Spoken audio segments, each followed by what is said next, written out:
दोस्तों नमस्कार। गुजरात का महत्व यूं ही नहीं है। गुजरात के चुनाव का महत्व यूं ही नहीं है। गुजरात के भीतर आम आदमी पार्टी के बढ़ते प्रभाव से दिल्ली की सत्ता के माथे पर शिकन यूं ही नहीं आ रही है। इस देश के भीतर में डूबती इकोनॉमी के मद्देनजर गुजराती जो एक्सपोर्ट के धंधे में व्यस्त रहते थे, उनके सामने संकट यूं ही नहीं मंडरा रहा है। और भारत की राजनीति में गुजरात के चुनावी परिणाम 2024 की बिसात को पलट सकते हैं, यह सब कुछ यूं ही नहीं है। समझने की कोशिश कीजिए, गुजरात के भीतर 12 जिलों में किसानों की हालत बद से बदतर है। वो अपने आप को पटेल के तौर पर देखे, हिंदुत्व के तौर पर तमगा ताम कर चले, या फिर वह अपनी इकोनॉमी को देखे। गुजरातियों के साथ अर्थव्यवस्था का खांचा खास तौर से जुड़ा है और मौजूदा वक्त में इस देश की इकोनॉमी ने गुजरातियों पर जो चोट की है, वो न सिर्फ भारत में बल्कि एनआरआईज की तादाद हो या अंतर्राष्ट्रीय तौर पर गुजरातियों का फैला हुआ साम्राज्य हो। और एक गुजराती की राजनीतिक सत्ता के आसरे अगर उन्हें उम्मीद और आस लगती चली गई, अब चुनाव को लेकर क्या वह नजरिया बदल रहा है? नजरिया बदले या ना बदले, लेकिन गुजरात के भीतर जनमानस की अपनी सोच जिस तरीके से विकसित हो रही है, उसने दिल्ली की राजनीतिक सत्ता को चेता दिया है। मोदी और शाह की जोड़ी समझ रही है, आरएसएस भी समझ रही है। और देखिए, अपने ही बनाए जाल में क्या वाकई बीजेपी उलझती चली जा रही है? भूपेंद्र सिंह पटेल वोटों को ला नहीं सकते हैं। आरएसएस जितनी कमजोर हो गई है, उसमें वह हिंदुत्व की प्रयोगशाला में हिंदुत्व के आश्रय गुजरात में बीजेपी को जिता नहीं सकती है। और आम लोगों के भीतर यह धारणा अब बड़ी हो चली है कि दरअसल इकोनॉमी ना संभली तो गुजरात ढहढहा जाएगा। और वहां पर कोई मुसलमान प्रेमी तो बचा ही नहीं है, चाहे वो आम आदमी पार्टी हो या कांग्रेस हो। कोई भी एंटी हिंदू शब्द कहता नहीं है। और ऐसे मोड़ पर गौरव यात्रा जब बीजेपी निकालती है और उनके विधायकों और सांसदों को पहली बार गुजरात के गांव दर गांव से खदेड़ा जा रहा हो, तो स्थितियां नाजुक तो जरूर है। हालांकि सियासी समीकरण अब भी यह कहते हैं कि बीजेपी की पहुंच और पकड़ जिस तरीके से गुजरात में हर वोट दर वोट और हर व्यक्ति दर व्यक्ति हिंदुत्व के नाम पर जुड़ी रही है, उसमें सेंध लगाना आम आदमी पार्टी के बस में नहीं है। और कांग्रेस तो इन सब के बीच कहीं ना कहीं अपने नेताओं के आसरे कांग्रेस को खत्म ही करती चली आई है, चाहे बीजेपी के नेता और देश के प्रधानमंत्री यह कहने से नहीं चूके कि वह साइलेंट तौर पर काम कर रही है। दरअसल इन सारी परिस्थितियों को जोड़कर आज समझने की जरूरत इसलिए है क्योंकि गुजरात का युवा हिंदुत्व की प्रयोगशाला के भीतर अपने आप को फिट कहीं नहीं पा रहा है। गुजरात के भीतर की बेरोजगारी अब गुजरातियों के धंधे के आश्रय उसे आगे बढ़ते हुए देख नहीं पा रही है। गुजरात के भीतर मुसलमान अब कहीं हिंदू से ज्यादा अपनी राजनीतिक जमीन को पकड़ चुका है और समझने लगा है कि उसे उस राजनीतिक दल को ना तो बोलने के लिए बेचैन करना है और ना ही किसी सामाजिक ध्रुवीकरण के दायरे में खुद को फंसना या गुजरात के चुनाव को फंसाना है, जहां पे एक मोटी लकीर समाज के भीतर धर्म के आश्रय खिंच जाए। ना कांग्रेस एंटी हिंदू है, ना आम आदमी पार्टी एंटी हिंदू है। और जिस सोशल और कल्चरल सेक्टर को लेकर बीजेपी ने अपने पैर पसारे, उसी रास्ते जब आम आदमी पार्टी निकल पड़ी है, तो सवाल सबसे बड़ा यह हो गया है कि आखिर वह वोट आम आदमी पार्टी के पास कहां से आएंगे? क्या वो वोट बीजेपी के ही होंगे? यानी अभी तक की जो धारणा थी कि कांग्रेस के वोट खिसक कर आम आदमी पार्टी के पास आ रहे हैं, तो क्या वो धारणा बदल तो नहीं रही है? और अगर बदल रही है तो समाज के भीतर के तबकों को जिले दर जिले परखने की आज जरूरत क्यों आन पड़ी? गौरव यात्रा में बीजेपी के नेताओं को गांव दर गांव क्यों बाहर कर दिया गया? ढोल नगाड़ों पर रोक क्यों लगा दी गई? और इन सब के बीच हिंदुत्व और पटेल, अगर ये दोनों वोट या दोनों राजनीतिक प्रयोग बीजेपी के साथ नहीं है, तो इन्हें जोड़ कौन सकता है और बीजेपी के साथ ला कौन सकता है? उस पर भी नजर पहली बार बीजेपी और आरएसएस दोनों की जा रही है। और अगर ये साथ नहीं आए तो 20 बरस से जिस प्रयोगशाला के तहत इस देश के भीतर में डंका पीटा गया गुजरात का, और आरएसएस वहां से निकलकर उत्तर प्रदेश के भीतर योगी के आश्रय जड़ जमा चुकी है, क्या सेंध इस देश के भीतर तो नहीं लग जाएगी? और अगर राजनीतिक प्रयोग के आश्रय मोदी और शाह की जोड़ी फेल हो गई तो सवाल सिर्फ गुजरात में फेल होने भर का नहीं होगा, यह आरएसएस की अपनी वैचारिक सबसे बड़ी हार होगी। राजनीतिक तौर पर शिकस्त बीजेपी को मिलेगी, लेकिन सामाजिक और सांस्कृतिक तौर पर शिकस्त आरएसएस की होगी। पहली बार गुजरात के भीतर विश्व हिंदू परिषद और किसान संघ, यही वो दो संगठन हैं जो आरएसएस के जरिए वहां मजबूत रहे, लेकिन प्रधानमंत्री मोदी की नीतियां जब गवर्नेंस के आश्रय चलने लगी तो ये दोनों संगठनों को भी कमजोर किया गया। विश्व हिंदू परिषद से जिस तरीके से प्रवीण तोगड़िया को बाहर का रास्ता दिखाया गया और जिस तरीके से किसान संघ को किसी भी मुद्दे पर आंदोलन करने की छूट दी नहीं गई, उसमें पहली बार बीजेपी और आरएसएस दोनों समझ रहे हैं कि दरअसल हिंदुत्व और पटेल वोटों के आश्रय बीजेपी को जीत मिल सकती है। तो पटेल वोटों को बांटने के लिए क्या इटालिया को बड़ा किया गया, जिससे सारे वोट आम आदमी पार्टी के पास जाएं या ना जाएं, लेकिन जो पिछली बार कांग्रेस के पास वोट गए थे वह बढ़ते हुए नजर आए? यह स्थिति है क्या?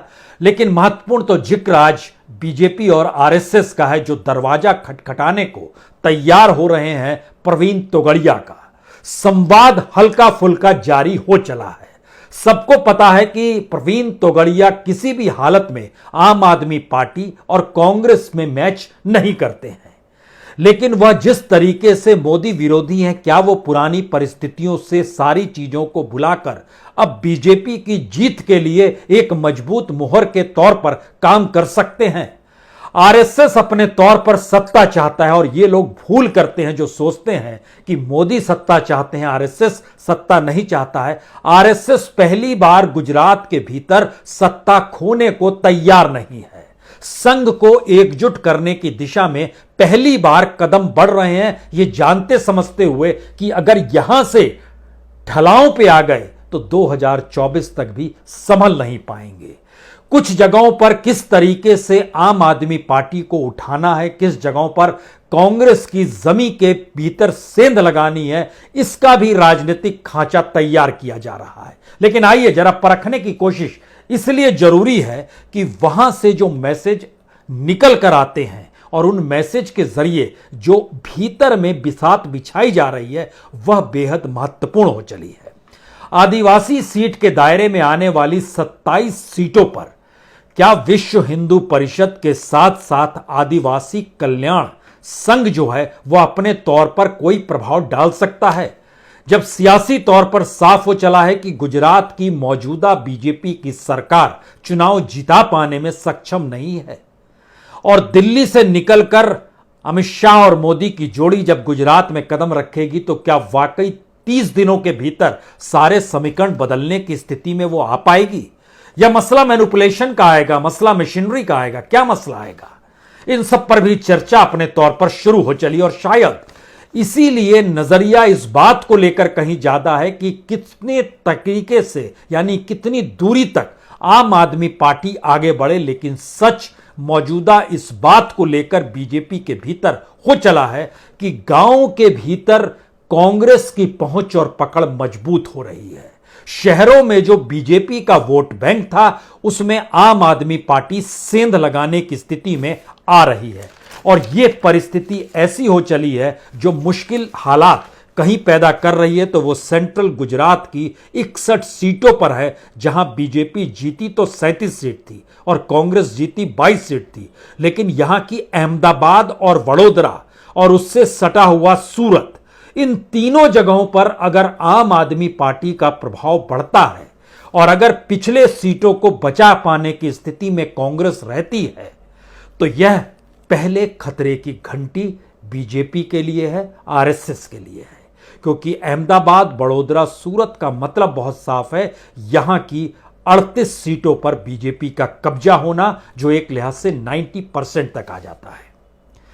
इतनी बड़ी परिस्थिति में आम आदमी पार्टी को लेकर जो आकलन बीजेपी कर रही है, जो आकलन आरएसएस कर रही है, दोनों में मतभिन्नता है। दोनों कह रहे हैं कि दरअसल इसका प्रभाव तो बढ़ रहा है, लेकिन राजनीतिक तौर पर इसके पास कोई ऑर्गेनाइजेशन नहीं है। लेकिन जनमानस जिसमें एक तब्दीली आ रही है, पहली बार कि वह हिंदुत्व की प्रयोगशाला से पल्ला झाड़कर इकोनॉमी की दिशा में बढ़ रही है। और क्या इकोनॉमी की दिशा गुजरात के भीतर एक नए राजनीतिक प्रयोग के साथ गुजरातियों को भी लुभा रही है कि अब उन्हें लड़ाई अर्थव्यवस्था को लेकर लड़नी है। कुछ जिले खास तौर से बड़े महत्वपूर्ण हैं, जहां से गौरव यात्रा बीजेपी की लौटा दी गई। कुछ जिले इसलिए महत्वपूर्ण हैं जहां पर किसानों की खेती, और उस चाहे वो कपास की खेती हो, चाहे वह अनाज की खेती हो, दोनों परिस्थितियों में वह लड़ाई लड़ रहे हैं अभी भी अनाज को लेकर, कीमत को लेकर, जो अनाज की कीमत मिल जाए बाजार से। और तीसरी बड़ी स्थिति है जो युवाओं की एक पूरी फहरिस्त है, और वहां पर एजुकेशन और हेल्थ की पढ़ाई, यानी जो मेडिकल की पढ़ाई है, उसके मद्देनजर जो महंगी होती हुई शिक्षा है, और उस शिक्षा पर जो रईसों का कब्जा और माफिया का कब्जा, और उस पर स्टेट द्वारा जो रियायत और राहत उनको दी जाती है, बदले में जो भी लिया जाता है, ये सारे मुद्दे क्या बन रहे हैं, लोगों के जहन में बन रहे हैं। पटेल समाज के भीतर क्या एजुकेशन को लेकर और अपने भविष्य को लेकर सवाल उठ रहे हैं।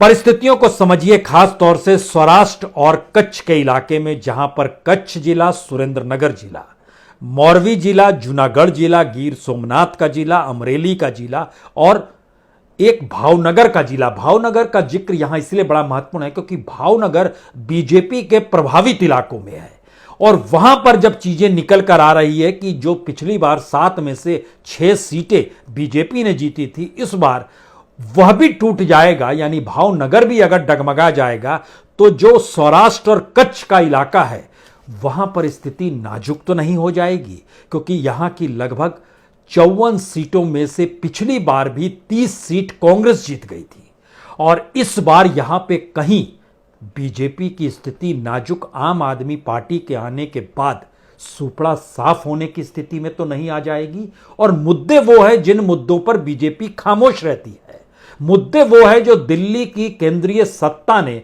नीतियां बनाई और नीतियों का प्रभाव राज्यों पर पड़ा, और राज्य बार बार केंद्र की तरफ देख रहे हैं कि आप ही रास्ता निकालिए। क्या यह वजह तो नहीं है? यह हो सकता है क्योंकि सौराष्ट्र और कच्छ के इलाके में पिछली बार भी वो मुद्दे थे। पिछली बार शहरी इलाकों में, जो सौराष्ट्र कच्छ के शहरी इलाके थे, उसमें से 54 में से लगभग 22 सीटें ऐसी थी जो पूरे तरीके से शहरी सीट थी, उन पर बीजेपी ने कब्जा किया था, और वहां पर आम आदमी पार्टी का प्रभाव। यानी मैसेज जरा समझने की कोशिश जो सेंट्रल गुजरात और सौराष्ट्र कच्छ से निकल रहा है, उसमें 2 संकेत बहुत साफ हैं। अगर आम आदमी पार्टी और कांग्रेस मिल जाए तो बीजेपी का सुपड़ा साफ हो जाएगा। अगर दोनों लड़ पड़े आपस में तो बीजेपी को या तो लाभ मिलेगा या बीजेपी कहीं बांटने की स्थिति में आ जाएगी, यानी हंग असेंबली की दिशा में गुजरात बढ़ जाएगी। ये 3 परिस्थितियों में फिलहाल के जो आकलन है, जो संघ के आकलन है, जो बीजेपी के आकलन है, जो लगातार आकलन निकाले जा रहे हैं, जो कागजों पर अंकित किए जा रहे हैं, ये उसके संदेश हैं। कांग्रेस और आम आदमी पार्टी साथ आएगी नहीं, बीजेपी को घबराने की जरूरत नहीं है। अंदरूनी तौर पर कोई समझौता हो जाए होते होते, क्योंकि इसकी जानकारी लगातार आम आदमी पार्टी को भी है और बीजेपी को भी है कि जिस यात्रा पर राहुल गांधी निकले हैं उसमें कोई प्रचार की जरूरत नहीं है, बल्कि वह एक ऐसा रास्ता है या ऐसी लकीर खींची जा रही है जिसका प्रभाव देश पर पड़ेगा ही। जो भारत जोड़ो की यात्रा और उसके साथ उठते हुए सवाल जो हैं वह इस देश की इकोनॉमी से जुड़े हैं, इस देश के सांस्कृतिक मूल्यों से जुड़े हुए हैं, इस देश की सामाजिक आर्थिक स्थितियों से जुड़े हुए हैं, और राजनीति को प्रभावित करने के लिए यह सारी परिस्थिति एक साथ आकर खड़ी हो रही है। गुजरात से ये नहीं निकलेगी भारत जोड़ो यात्रा, लेकिन जब राष्ट्रीय तौर पर प्रभाव होगा तो इसका मैसेज एक ये आएगा कि कल तक बीजेपी और मोदी सोच सकते थे कि इस देश में राष्ट्रपति प्रणाली होनी चाहिए, यानी 2 ही कैंडिडेट हों, लेकिन मोदी अब इस बात को जान चुके हैं, आरएसएस भी इस बात को समझ रहा है कि दरअसल उनका जो ग्लैमर था, उनका जो लार्जर देन लाइफ का रूप था, वो ढहढहा रहा है। और राहुल गांधी जिस मौन तरीके से चीजों को आगे बढ़ा रहे हैं, उसमें कहीं जिस बात को लेकर लगातार चर्चा होती थी कि क्या वो खड़े हो सकते हैं या नहीं हो सकते हैं, यह तो यात्रा के बाद पता चलेगा। लेकिन इन परिस्थितियों में, इस दौर में जो राजनीतिक प्रचार प्रसार नहीं कर रहा है, अगर वही राजनीति सबसे बेस्ट राजनीति है, तो मतलब बहुत साफ है कि राजनीतिक प्रचार के जरिए इस देश का वोटर अब उसे प्रोपेगेंडा मानता है और वो मानकर चलता है कि इससे रास्ता नहीं निकलता है। तो क्या इस देश के भीतर में चुनाव प्रचार को लेकर खामोशी ही सबसे ताकतवर प्रचार के तौर पर तो नहीं है? यह भी सवाल पहली बार अलग अलग तबकों में उठने लगा है, क्योंकि देश के सामने जो मुश्किल हालात हैं वो अर्थव्यवस्था की वजह से है। और अर्थव्यवस्था में पहली बार राज्यों के योगदान को मोदी सत्ता ने नगण्य बना दिया और अपनी ताकत का एहसास या अपने कंधों पर सब कुछ उठाने का जो जोश था, उसने राज्यों की जो उसकी अंदरूनी राजनीति की जो नकारात्मकता थी, उसको भी अपनी छांव तले छुपा लिया। यानी जो नेता दूसरे थे, उनकी कमजोरी छिप गई ये कहकर कि देखिए, मुश्किल तो यह है कि मोदी सत्ता ऐसा काम कर रही है। ठीक वैसे ही है जिस तरीके से साख, सीबीआई और ईडी की खत्म हो गई, उसमें जो नेता इस देश में अगर जेन्युइनली फंस भी रहा हो, वो कहता है देखिए सीबीआई और ईडी को फंसाया जा रहा है, उसके जरिए हमें घेरा जा रहा है। और लोगों को लगता है सही तो है, साख तो खत्म हो गई, अब इस जांच एजेंसी के जरिए किसको दांत दिखाएं। यही बात राजनीतिक प्रचार के तौर पर उभर रही है, जिसका असर गौरव यात्रा में दिखाई दिया कि गौरव यात्रा किस लिए निकाल रहे हैं। इस राज्य के भीतर के मुश्किल हालातों पर जिक्र क्यों नहीं हो रहा है? यहां के छात्रों की शिक्षा को लेकर, यहां की हेल्थ सर्विस को लेकर, किसानों की कीमत को लेकर, जो उनकी खर्च होते हैं खाद्यान्नों को लेकर, इस यहां पर जो फीस इतनी ज्यादा बढ़ी हुई है, बेसिक इंफ्रास्ट्रक्चर, अगर गुजरातियों के पास पैसा ना रहे और उन्हें अपने राज्य में ही रहना पड़े, तो जो हालत पटेल समाज के भीतर की है वह कमोवेश हर किसी की है। तो हर किसी के सामने यह सवाल है कि हिंदुत्व की प्रयोगशाला के आश्रय जिंदगी नहीं चलेगी और 20 साल की इस प्रयोगशाला को अब तहस नहस कीजिए, आगे बढ़िए। तो क्या जनमानस जो बनाया गया 2002 से, अब वो बदलने की स्थिति में गुजरात के भीतर आ चुका है? अगर आ चुका है तो ये दूसरी खतरे की घंटी है। तीसरा सवाल निकलता है, जो नॉर्थ गुजरात का हिस्सा है, ये इसलिए बड़ा महत्वपूर्ण है क्योंकि यहां पर बनासकांठा, पाटन, मेहसाना, सबरकांठा, अरावली और जो गांधीनगर का इलाका है, अपने तौर पर अगर आप समझने की इसको कोशिश कीजिए, इन जगहों की जो 32 सीटें हैं, पिछली बार उसमें से ज्यादातर सीट कांग्रेस ले गई थी। 32 में से 17 सीट ले गई थी, बीजेपी के पास 15 आई थी। इस 32 में से जिन 15 सीटों पर बीजेपी जीती थी, वहां की 8 सीटों पर आम आदमी पार्टी का प्रभाव वहां पर शहरी मिजाज के साथ कहीं हावी हो रहा है। कहीं ये तीसरे खतरे की घंटी तो नहीं है? क्योंकि इस प्रक्रिया के भीतर में एक इलाका जो साउथ गुजरात का आता है, उस साउथ गुजरात के में 35 सीटें हैं और वहां की 25 सीटें बीजेपी ने जीती थी। लेकिन दूसरा सच ये है कि वहां की जो 16 सीट आती है, इस 35 में से वह सूरत की आती है और सूरत की 16 में से 15 सीट बीजेपी ने जीती थी। यानी सूरत ही एकमात्र साउथ गुजरात का गढ़ था जहां से बीजेपी जीती थी। अब अगला सवाल यह है कि अगर निकाय चुनाव में वहां पहली बार आम आदमी पार्टी के 27 पार्षद जीत के आ गए, हालांकि 5 पार्षद फिर चले गए बीजेपी में दोबारा, लेकिन जो नया आकलन निकल के आ रहा है वो बता रहा है कि सूरत के शहरी मिजाज और वहां की जो 16 सीटें हैं, उसमें से लगभग 13 सीटें पूरे तरीके से शहरी मिजाज को ही जीती है।